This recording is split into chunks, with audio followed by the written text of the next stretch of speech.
মুসলমানের ঘরে ঘরে সুদের টাকায় বাসা বাঁধবে, সুদের টাকায় তারা গায়ের পোশাক পরিধান করবে, সুদের টাকার খানা তারা খাবে, সুদের লেনদেনকারী হয়ে যাবে।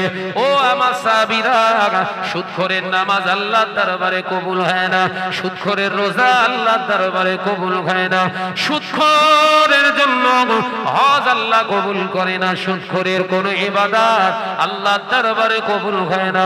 সুদখোর যদি বিনা তওবায় মারা যায়, কিয়ামত পর্যন্ত কবরে আযাব বন্ধ হয় না। হানাফি মাযহাবের টপ র‍্যাঙ্কের ফতোয়ার কিতাব, কিতাবটার নাম হলো রুদ্দুল মুহতাব। ও রুদ্দুল মুহতাবের কিতাবের লেখক আল্লামা শেখ জাইনুল আবিদিন রাহমাতুল্লাহ আলাইহি পরিষ্কার ভাবে ফতোয়া দিলেন, সুদখোর যদি বিনা তওবায় মারা যায়, উল্লাসটাকে জানাজা পড়ানোর জন্য এলাকার কোন নামাজি মুসল্লি নামাজ জানাজা নামাজ পড়তে পারবে না। সুদখোর যদি বিনা তওবায় মারা যায়, যদি তথ্য পাওয়া যায় ওই ব্যক্তি যে তওবা করে না, ওই সুদখোরের লাশটাকে আপামর জনসাধারণের কবর স্থানেও কবর দেওয়া জায়েজ নয়। মাথায় ঢোকে না ওদা। সুদখোর যদি বিনা তওবায় মারা যায়, ও জানাজা 5 ওয়াক্ত নামাজই পড়তে পারবে না।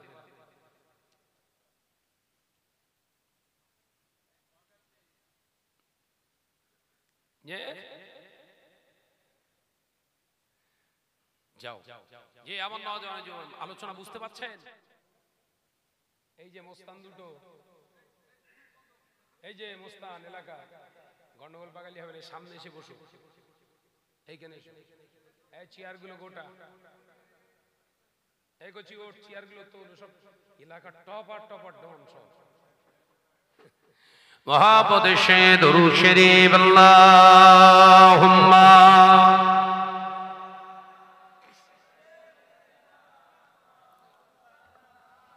একসঙ্গে পড়ো বাবা, একসঙ্গে পড়ো। আলে এই মনিটর দুটো সাউন্ড কমাও। দেখে লাও রাসূলুল্লাহ রওজা পাকের কিনারে, আমি সইতে পারি না বিরহ ব্যথা, ধন্য করো দিদারে।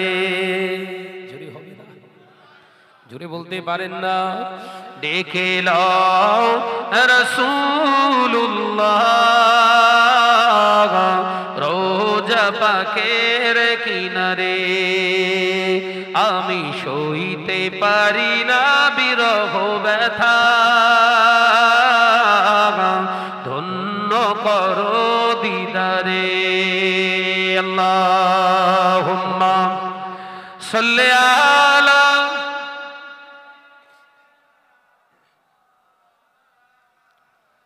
একসঙ্গে পড়ি আলে।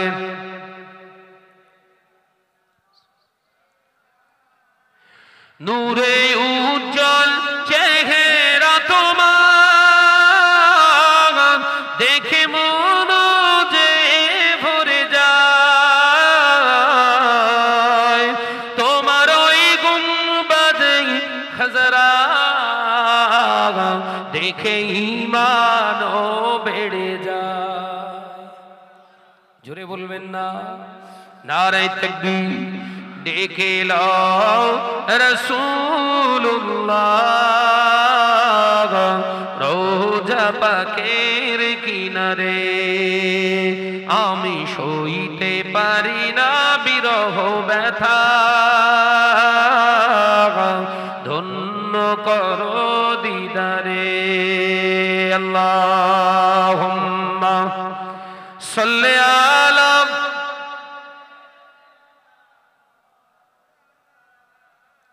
মাশাআল্লাহ মাশাআল্লাহ, আরো জোরে ওয়ালা আলে।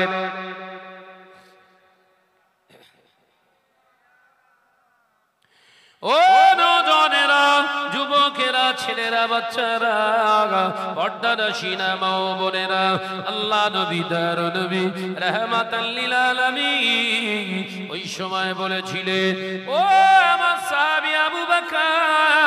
বাবা আবু বকর, আজকে তোমার যে আত্মত্যাগ, আজ তোমার যে আত্মত্যাগ, আজকে যে তুমি দানটা করলে ও আমার আবু বকর, এই দানটা যদি এক পাল্লায় রাখা যায়, তামাম পৃথিবীর মুসলমানদের দানগুলো যদি অপর পাল্লায় রাখা যায়, আমি নবী বলছি আজকের দানের পাল্লাটা আবু বকরের দিক ভারী হয়ে যাবে।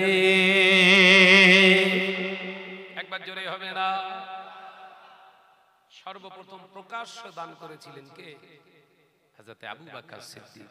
ওই জন্য প্রকাশ্য দান করাটা শরীয়ত বিরোধী নয়, বরঞ্চ সুন্নতে আবু বকর, আবু বকরের অনুসরণ করা হয়। একবার জোরে বলুন, একবার জোরে বলুন সুবহানাল্লাহ। এটা রাসূলুল্লাহ সুন্নাত। কি বুঝছে? বহু ওলি সাহেব বলে এই প্রকাশ্য দান করছে কবুল হবে না, লোক দেখানো দাওয়াত। এই যে বলছে মন্তব্য করছে ঈমান আছে? কথা বলে না, ওর ঈমান আছে? অন্তরের খবর কে রাখে? ও যে আপনি দান করলেন আর ও মন্তব্য করছে ওর দান কবুল হবে না, ও লোক দেখানোর জন্য করছে, আপনি ওর সঙ্গে বলেননি তো আমি দেখানোর জন্য দান করছি। ও যে মন্তব্য করেছে আল্লাহর উপরে, রবের উপরে রবগিরি করেছে না করেনি? রবের উপরে যারা রবগিরি করেছে ওরা তো ফেরাউন, নমরুদ। তাহলে নমরুদের ছোট ভাই। কথা বুঝতে পারেন না? কে কোন নিয়তে দান করছে তার অন্তর আর আল্লাহ ছাড়া কেউ রাখে না খবর। তাহলে কোন ওলি সাহেব, কোন হুজুর যদি দেখে মন্তব্য করে, তাহলে জানবে ওর ঈমানের ওটা দুর্বলতা, ওর ঈমান নেই। আমরা তো মন্তব্য করতে পেরেশান হয়ে থাকি। কত মন্তব্য না করলে আমাদের ঘুমই হয় না। গোশত খেয়েছে, গোশত দিয়ে ভাত খেয়েছে, মাছ খেয়েছে, ডাল খেয়েছে, বিরিয়ানি খেয়েছে, সব খাওয়ার পরে হজম হচ্ছে না, তার সঙ্গে থামস আপ খেয়ে নিয়েছে, তাতেও হজম হচ্ছে না, কিন্তু দুটো পরনিন্দা করার পরে ঢেকুর উঠেছে। কথা বলছে না কেন? তার মানে কোকোকলার উপরের জিনিস হচ্ছে পরনিন্দা। কথা বলছেন না কেন? ভাইরা, আমার নওজওয়ানেরা, যুবকেরা, ছেলেরা, বাচ্চারা, পর্দারাশীরা, মা ও বোনেরা, আলোচনা বোঝাতে চেয়েছিলাম বধুর। আল্লাহ নবী বললেন, আল্লাহ নবীর কথা শুনে সাহাবায়ে কেরামেরা যত প্রেজেন্ট এসেছিলেন মদিনা শরীফ থেকে এবং খোবা পল্লীর যত সাহাবায়ে কেরামেরা ছিলেন, সবাই দান করতে লাগলেন। আল্লাহ নবীর কদম মোবারকের কাছে অর্থ জমা হয়ে গেল। আল্লাহ নবী দেখলেন এই জায়গার যা মূল্য তার থেকে অনেক বেশি অর্থ চলে এসেছে। জোরে বলুন সুবহানাল্লাহ। ও নওজওয়ানেরা, যুবকেরা, আল্লাহ নবী বললেন সাহাবীরা তোমরা কোথাও যেও না, ওই দুটি বাচ্চাকে ডেকে আনো। ওই দুটি বাচ্চাকে যখন সামনে আনা হলো, আল্লাহ নবীর ওই বাচ্চা সাহাবীদেরকে দেখে বললেন, আল্লাহ নবী, ও আমার সাহাবীরা, আমার এই দুটি বাচ্চা সাহাবী, এই জায়গাটাকে আমি নবী তিনটি ভাগে বিভক্ত করলাম। দুটি ভাগের ন্যায্য মূল্য তাদেরকে আমি তোমাদের সাক্ষী রেখে দিয়ে গেলাম। আর আমি নবী জানিয়ে দিলাম একটা ভাগ, অবশিষ্ট ভাগটা তাদের কাছ থেকে দান হিসাবে গ্রহণ করলাম। কেন জানো? আমার ইন্তেকালের পরে আমার এই ক্যারেক্টারটা আমার উম্মতরা মানবে। আজকে যদি এতিম বাচ্চার কাছ থেকে টাকা না নিই, দান যদি না নিই, আমার কিয়ামত পর্যন্ত উম্মতেরা, এতিম যারা হবে তাদের কাছ থেকে কেউ দান নিতে চাইবে না। তারা বিভিন্ন প্রতিষ্ঠানে বিভিন্ন দিনের কাজে আর টাকা দিতে পারবে না। বড় একটা ফজিলত আমল থেকে বঞ্চিত হয়ে যাবে। তাই আমি নবী এতিমরা যাতে কিয়ামত পর্যন্ত দান করতে পারে সেই জায়গাটা কিয়ামত পর্যন্ত খুলে রেখে গেলাম। একবার জোরে হবে না? বিশ্বনবী সরকার দু আলমের নীতি আদর্শ দেখে দানও নিলেন, আবার উপযুক্ত তার ন্যায্য পাওনাটাও দিলেন। একবার জোরে হবে না? এটাই তো আমাদের নবী। আর আমরা কি করছি সেই নবীর উম্মাত? 6 শতক দান, 4 শতক দান, 6 শতকের মসজিদ। কথা বলে না? দিয়েছে 4 শতক, মসজিদ হয়েছে 6 শতকের।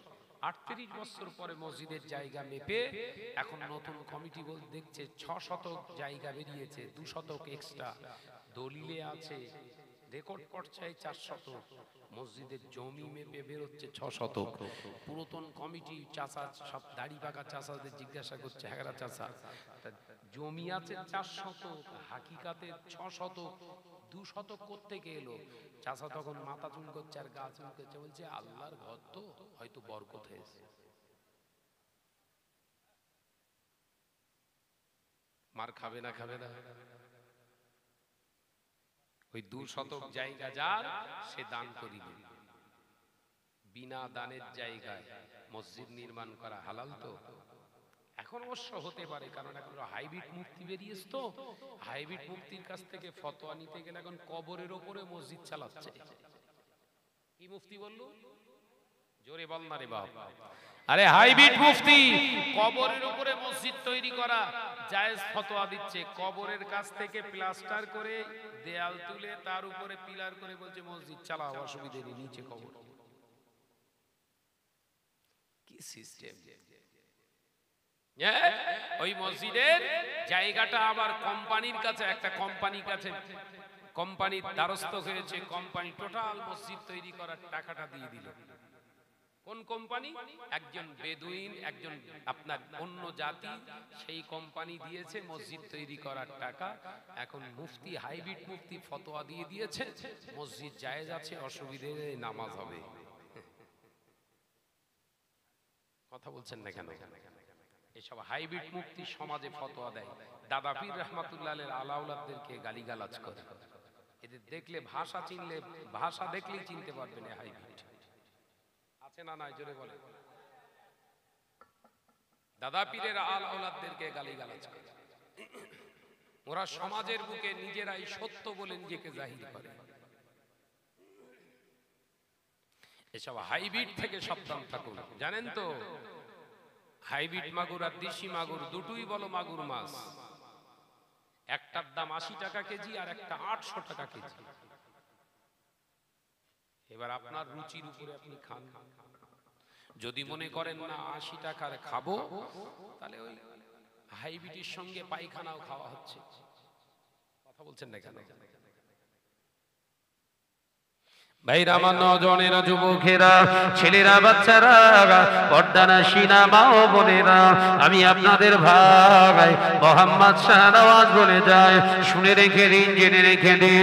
ও নজনেরা, মুরব্বিয়ানগণেরা, শুনে রেখে দিন, জেনে রেখে দিন। পর্দানাশীনা মা ও বোনেরা, ভালো করে বুঝে যান।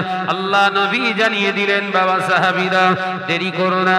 উনজুরু ইলা জিবাল, ওই যে পাহাড়টা দেখা যায়, তোমরা ওই পাহাড়টার দিকে লক্ষ্য করে, ওই পাহাড়ের বড় বড় প্রস্তরগুলোকে, পাথরগুলোকে তোমরা আনো, ওই পাথরগুলোকে এনে আমার কাছে রাখো।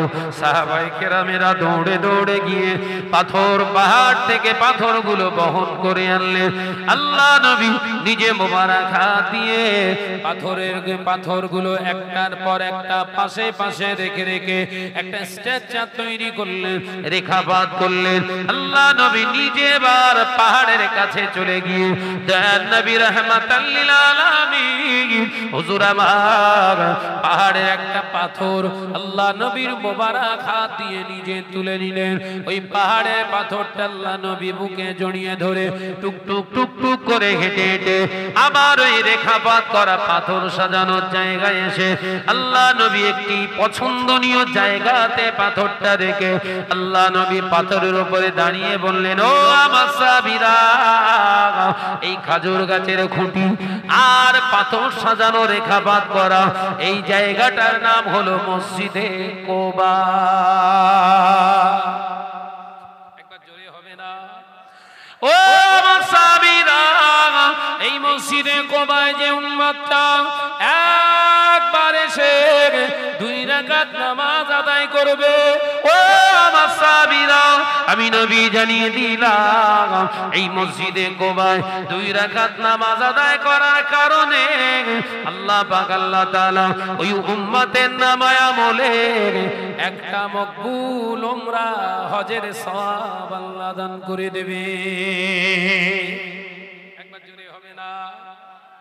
আমি আপনাদের বোঝাতে চেয়েছিলাম, নবী বললেন মসজিদ হবে কালারফুল, কিন্তু মসজিদের আমানত থাকবে না। ও নওজওয়ানেরা, যুবকেরা, ছেলেরা, বাচ্চারা, পর্দানাশীরা, মা ও বোনেরা, আজকে সমাজে আমরা মসজিদ নির্মাণ করছি, ভালো ভালো কালার লাগাচ্ছি, ভালো ভালো মার্বেল লাগাচ্ছি, টাইলস লাগাচ্ছি, এসি লাগিয়েছি, বড় বড় হাই স্পিড ফ্যান লাগিয়ে দিয়েছি বাবা। আবার কোন মসজিদের সামনেও আবার সিসি আছে, সিসি ক্যামেরা লাগানো আছে, কারণ চোরের উৎপাত এখন মসজিদের ভিতরেও চলছে বাবা। ও নওজওয়ানেরা, যুবকেরা, ছেলেরা, বাচ্চারা, খোঁজ নিয়ে দেখুন মসজিদগুলো নির্মাণ হচ্ছে হালাল হারাম বেছে নয়। নবী বললেন মসজিদ হবে বিউটিশিয়ান, মসজিদের আমানত থাকবে না। মসজিদগুলো কি সুন্দর সুন্দর কালারফুল হচ্ছে, কিন্তু যে জিজ্ঞাসা করছে হ্যাঁ মসজিদের 10টা ফ্যান হঠাৎ করে কে দিল, কোন আল্লাহর বান্দা দিল? বললো সবার নাম জানা জরুরি না। সবার নাম জানা জরুরি না। কেন ভাই? মসজিদের হাওয়া খাওয়াবি, সবার গায়ে হাওয়া লাগবে, আমারও গায়ে লাগবে, তা ওই হাওয়াটা কার দ্বারায় আসতেছে আমি জানতে পারবো না? তাহলে মসজিদে আমি নামাজ পড়বো না। বলে মসজিদে নামাজ পড়বি না, তোর এলাকার মসজিদ, কিয়ামতের দিন জবাব দিতে হবে তোর। কথা বলছেন না কেন? হাদিস শোনাচ্ছে, দেখেছেন? আমি বললাম কিয়ামতের দিনে যদি জবাব দিতে হয়, আমি জবাব দেওয়ানি। কেন বলেন দিন? আমি জিজ্ঞাসা করবানি আল্লাহকে, আল্লাহ যে 10টা ফ্যান ওরা লাগিয়েছিল আমাকে বলিনি ওই ফ্যানটা হালাল না হারামের, ওই ভয়ে আমি মসজিদে নামাজ পড়িনি। বিচার উল্টো তোর ঘাড়ের উপর ফেলে দেয়, কি দেখিস? কথা বুঝতে পারছেন? তোমার মোস্তানি সব জায়গায়। তুমি ভেবেছো যা ইচ্ছা তাই করবো নাকি? দুনিয়ায় কতদিন টিকবে, কদিন বাঁচবে জানতে পেরেছো? দুনিয়ায় স্বাস্থ্য সাথী মিলেছে, আধার কার্ড মিলেছে, প্যান কার্ড মিলেছে, বল না রে ভাই, রেশন কার্ড মিলেছে, ভোটার কার্ড মিলেছে, হায়াতের কার্ড কিন্তু এখনো পাওয়া যায়নি।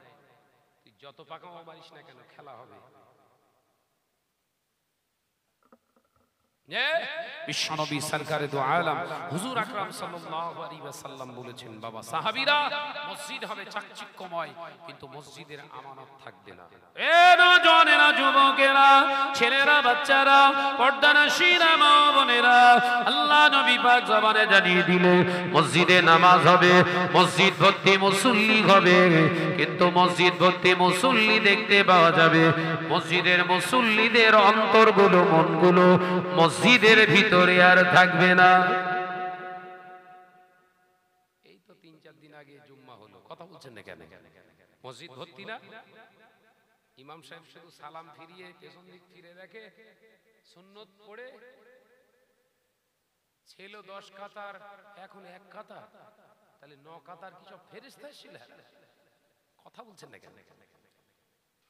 কালীখোলায় হচ্ছে তো এরকম। আবার দুটো একটা হাইব্রিড মুসল্লি বেরিয়েছে, ওরা বলছে নামাজ শুরু আসসালামু আলাইকুম ওয়া রাহমাতুল্লাহ, আল্লাহু আকবার শুরু, আসসালামু আলাইকুম ওয়া রাহমাতুল্লাহ শেষ। আবার এবার মুনাজাত করতে গেল, আবার একটা ক্রস বেরিয়েছে, বল কথা বলছেন না কেন? নবী করেননি, আমরা করব না। হুজুর বলছে, কি বলছে? নবী করেননি, আমরাও করব না। নবী তো জীবনে কোনোদিন ক্যামেরার সামনে ওয়াজ করেনি, তুই করিস কেন? কথা বলছেন না কেন? বিশ্বনবী জীবনে কোনোদিন মাইক্রোফোনে মুখ দিয়ে লাউড স্পিকারে কথা বলেননি, তুই বলিস কেন? কথা বলছেন না কেন? কালকে আমার যেখানে শেষ জলসা ছিল হুগলি জেলায়, জানেন, চণ্ডীতলা থানার অন্তর্গত, জায়গাটার নাম হচ্ছে আপনার ভগবতীপুর, পশ্চিম পাড়া। তা দুটো অন্য আকায়েদের আলেম আছে, যারা বলছে সব বেদাত টেদাত ওরাই। আর শেষে টাইম আছে আমার রাত 1:30 থেকে, গিয়ে দেখি জোনা 15 বসে আছে লোক। তার মানে ওরা এমন বক্তব্য দিয়েছে, মানুষ পাগল হয়ে যেদিক থেকে পেরেছে ছুটি বেরিয়ে পড়ে। কত বুঝতে পারছেন? মানে এমন বক্তব্য দেশে ওরা মাহফিল থেকে কে কোথা দিয়ে ছটকে পালিয়ে রাস্তার ধারে, কেউ পাড়াতে, কেউ আপনার ওই বলে না মাচাতে যে বসে রয়েছে মাথা ঠান্ডা করতে চাল্লা। কি বক্তব্য! মাহফিলে কেউ আর বসতে পারছে না। আমি গিয়ে স্টেজে উঠে বক্তব্য দিলাম। বক্তব্য দিয়ে স্টার্ট আধা ঘন্টার ভিতরে দেখলাম আল্লাহর রহমে সবাই আবার যে যেখানে চলে এসে বসেছে। আলোচনা করছিলাম যে দুটো বক্তা আমার আগে বক্তব্য দিয়েছে, সালাফি যারা আহলে হাদিস বলে নিজেদেরকে, ওই দলের, বুঝতে পেরেছেন তো, ওই কোম্পানি কথা বুঝতে পেরেছেন তো। বক্তব্য দিচ্ছি, ওরা গিয়ে শুয়েছিল, উঠে বসে বসে আমি গিয়ে নেমে শুনলাম। তারপর ওখান থেকে ঘর থেকে বেরিয়ে এসে মাহফিলে তো সরাসরি বসতে পারছে না, লজ্জার ব্যাপার। ওই এক কোণে বসে চুপচাপ দাঁড়িয়ে দাঁড়িয়ে বসে বসে ওয়াজ শুনেছি। নীরবে আবার চুপ হয়ে গেলেন। তা ভাই যদি হিম্মত থাকে সামনে এসে কথা বলতে পারতিস, যে কালকে তথ্য দিয়ে ওয়াজ করেছি, ওরা সামনে টিকতে পারবে না ইনশাআল্লাহ। যে আমার নওজোয়ান যুবকেরা, ছেলেরা, বাচ্চারা সমাজকে বিভ্রান্তি ছড়াচ্ছে, সমাজকে উচ্ছৃঙ্খলা, ঘরের বাচ্চাদের ভিতরে, ছেলেদের ভিতরে একটা ডিবেট তৈরি করা, বিভেদ তৈরি করা একটা জায়গা তৈরি করছে। আগে কি সুন্দর, আজ থেকে 35-40 বছর আগে এই এলাকায় টালিখোলা মসজিদে নামাজ হলে সালাম ফিরনের পরে একসঙ্গে সব মোনাজাত করতো। কথা ঠিক না বললেন? যে এখন দেখবেন সবাই আর হাত তুলতে চায় না। যদি 80 জন তোলে তার ভিতরে 5 জন চুপ করে বসে দেয়। অথচ আল্লাহ নবী জানিয়ে দিলেন, আদ-দুআ ও মুখলে ইবাদত, দোয়া হলো ইবাদতের মস্তিষ্ক। ও আমার সাহাবীরা, আমি নবী জানিয়ে দিয়ে গেলাম, দোয়া হলো সমস্ত ইবাদতের মগজ, সমস্ত ইবাদতের মস্তিষ্ক। ও নওজোয়ানেরা, মুরব্বিয়ানা গণেরা, আল্লাহ নবীর হাদিস পাকের ভিতরে দেখা যায় আল্লাহ নবী সালাম ফেরানোর পরেই দোয়া করতেন, আল্লাহুম্মা আনতাস সালাম ওয়া মিনকাস সালাম তাবারাকতা ইয়া জাল জালালি ওয়াল ইকরাম। আল্লাহ নবী সালাম ফেরানোর পরে পরে তিনি এই দোয়াটা বেশি বেশি করতেন। জোরে বলুন, একবার জোরে হবে না? তাহলে দোয়া করতেন নামাজের পরে, প্রমাণ হয়েছে। এবার হাত উঠিয়ে করতেন না, আমরা হাত উঠিয়ে করি। কথা বুঝতে পারছেন না? যুবকেরা, ছেলেরা, বাচ্চারা, পর্দানশীনা মা ও বোনেরা, শুনে রেখে দিন, জেনে রেখে দিন, না না না, আমার নবী দয়ার নবী রাহমাতাল লিল আলামিন হুজুর আমার যখন নামাজ আদায় করতেন একাকী, হাত উঠিয়ে মোনাজাত করা যদি না জায়েজ হতো, হাত তুলে যদি মোনাজাত করা অবৈধ হতো, আমার নবীর পাক বিবি আমাদের আম্মা জান হযরত আয়েশা সিদ্দিকা রাদিয়াল্লাহু তাআলা আনহা বর্ণনা করে, আল্লাহ নবী একাকী যখন নামাজ শেষে, আমি আয়েশা দেখতাম আল্লাহ নবী নামাজ শেষে হাত দুটোকে উত্তোলন করতেন, এমন ভাবে দোয়া করতেন, নবী আমার দিন ও দুনিয়ার বাদশাহ হাবিবুল্লাহ নবী জনাবে মুহাম্মদুর রাসূলুল্লাহ সাল্লাল্লাহু আলাইহি ওয়াসাল্লামের দোয়াটা শেষ হতে এত দেরি হয়ে যেত। আমি আয়েশা মনে করতাম দুয়ার ভিতরে আমার নবী নীরব হয়ে গেছে। ও নওজোয়ানেরা, যুবকেরা, এর দ্বারা প্রমাণ হয় আল্লাহ নবী হাত উঠিয়েও মোনাজাত করেছে। একবার জোরে হবে না? তাহলে আমরা যেটা করছি ভুল না ঠিক? ভুল? যে আজকে মুসলিম সমাজ এইভাবে বিভ্রান্ত। এই সমস্ত নওজোয়ান যুবক ছেলেদেরকে আমি বলি, প্রশ্ন করি, কচি তুই তো ওই হাইব্রিড হুজুরির ওয়াজ শুনে বলছিস হাত তুলে মোনাজাত করা যাবে না। আমাদের দিশি হুজুর আছে মুজাদ্দুজ্জামান দাদা পীর রাহমাতুল্লাহ আলাইহি, আমাদের দিশি হুজুর আছে মুর্শিদ আল্লামা রুহুল আমিন সাহেব রাহমাতুল্লাহ আলাইহি, যিনি 154 খানা কিতাব লিখে গেছে নিজে। তোর ওই হুজুরি কড়া কিতাব লিখেছে জিজ্ঞাসা করিস? তুই যে হুজুরের ওয়াজ শোনাচ্ছিস, শুনি আমল করছিস, ওই হুজুর আমার নবী পাক সাল্লাল্লাহু আলাইহি সাল্লামকে স্বপ্নে দিদার পেয়েছে? পায়নি। আর আমরা চ্যালেঞ্জের সঙ্গে আল্লাহ শুকর করে বলতে পারি, আমরা যে হুজুরকে মানি, আমাদের হুজুর নবী পাক সাল্লাল্লাহু আলাইহি ওয়াসাল্লামকে শুধু দেখা নয়, রওজায়ে আকদাসে বিশ্ব নবীর দরবারে যখন মুজাদ্দিদুজ জামান গিয়েছিলেন, ওই সময় বিশ্ব নবী স্বপ্ন যোগে আরবের বাদশাকে বলেছিলেন, এই বাদশা তুমি শোনো, নুরুদ্দিন বাদশা শোনো, আমি তোমাকে বলছি, তুমি আমার আবু বকর এসেছে, আবু বকর যেন আমি রাসূলুল্লাহর দরবারের বাইরে থেকে যেন না সালাম দেয়, আমার জিয়ারতটা সে ভিতর থেকে করবে। অর্থাৎ সবাই বাইরে থেকে করছে করুক, আমি নবী কিছু বলবো না, কিন্তু বাংলা থেকে আমার আবু বকর এসেছে, আমার আবু বকরের সাথী আরো দুজন আছে, হযরতে আব্দুল মাহবুব সাহেব এবং বড় মাওলানা হযরতে আল্লামা হিন আল্লামা রুহুল আমিন সাহেবকে আমি রাসূলুল্লাহর এই রওজা মোবারকের জালির ভিতরে ঢুকিয়ে জিয়ারত করতে বলবো। জোরে বললেন না? আমরা সেই হুজুরকে মানি। তোদের হুজুরির ক্ষমতা থাকে, যা একবার জালির ভিতরে যা, মাজায় শুধু দাঁড়িয়ে দাঁড়িয়ে ক্যাত ক্যাত করে লাথি মারবে। আর আরবের ওই পুলিশদের জুতো হচ্ছে খুব শক্ত জুতো, একবার যাস কর, ওই হুজুরকে পাঠা, যে হুজুর বলছে যে জিয়ারত করা চলবে না বেদাত, মাজার জিয়ারত করা চলবে না, পীরের দরবারে যাওয়া শিরক, পীরের হাতে বায়াত গ্রহণ করা শিরক, এই হুজুরগুলোকে নিয়ে একবার নবীর দরবারে ঢুকতে বল। কথা বুঝতে পারছেন না? তার মানে সমাজে বিশৃঙ্খল। আলহামদুলিল্লাহ আজকে সমাজে যারা আজকে আমরা মানছি, জানাকে অনুসরণ করছি, আমরা নিজে থেকে করিনি। আল্লাহ কোরআনে জানিয়েছেন, আতিউল্লাহ, আমি আল্লাহ আমার ইতাআত করো, ওয়া আতিউর রাসূল, আমার হাবিবের ইতাআত করো, ওয়া উলিল আমরি মিনকুম, ওই সমস্ত আলেমে দ্বীনের সোহবত তোমরা লাভ করো, যে আলেমটা ইলম সঞ্চয় করেছে শুধু দুনিয়া কামানোর জন্য নয়, আমি আল্লাহ আমার ইতাআতের জন্য, আমার হাবিবের ইতাআত, আমার হাবিবের জামানদির জন্য, হাবিবের মোহাব্বতের জন্য, ইত্তেবায়ে সুন্নাতে নববীর জিন্দেগি তৈরি করেছে। আমি আল্লাহ বলছি, ওই আলেমকে অনুসরণ করলে আমি আল্লাহ এবং আমার হাবিবকে পেয়ে যাবি। একবার জোরে বলেন।